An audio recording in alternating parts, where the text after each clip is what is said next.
naye mai chilimba chirudziko ichi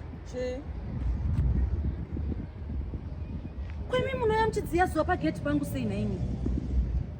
ndo pane zuva riri kutorova zvakanaka naye mai chilimba sei muchidaro imimi chiiko ndatadza chi ndatadza chi asi mune miedzo neni here mai chilimba iwe yadhi yako inogumira papi asika ndati yadhi yako inogumira papi asika yadhi yako inogumira inangu handichadi zvokuri manchitaura nemi mai chilimba ndageza maoko ndakumbirisawo mai chilimba chandakakutadzirai ndiregererei shuwa munobva kumba kwenyuko moya uzodziya zuva pageti pangu munotembei kweimimi ndotembei chi ndakuzokutsvukai manje ndakuzokubvisai chimiro panharaunda manje kwese ikanzurege mai mapfumo muri kuona mai vamunoona matanawo mashura avari kundiitira shuwa vanobva kumba kwavo kunhaya majirimba ndikutsvagai kumba kwenyu uku imi muri kuno ko muri kuitei ipapa amajirimba iwe ini ndatadzei naimai mapfumo ndiri kutsvaga pane zuva handiti ndakudziva hangu mushana wangu ndiri panapa pariri kunyatsorova negedhiri ndonzi ndakanganzi ko kumba kwenyu uko madi kudziya zuva hakusi kusvika mushana uku zvino pane kuya payadhi yemumwe zvine basa reiko inini yezvinezvi kunoku iyadhi yekanzuro yese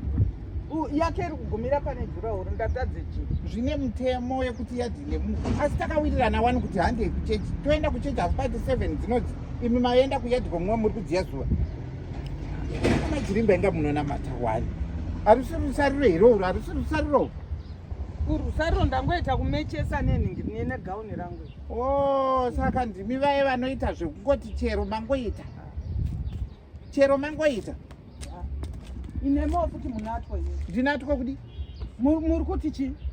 imi makurutirwani chiendai kakuchechi naye iye maijirimba musadaro imimi chinamatai naye iyo nywanyaa iyoyo inotuka vanhu vakuru ndine zera naye waanogara achingotuka anogara achindituka ini mamuinga akakubva kumba kwenyu kokuya kunoku handi mamuinga mukadzi uyu asi ndataura naye here ndangoisa situru yangu kuti ndigare ndataura naye here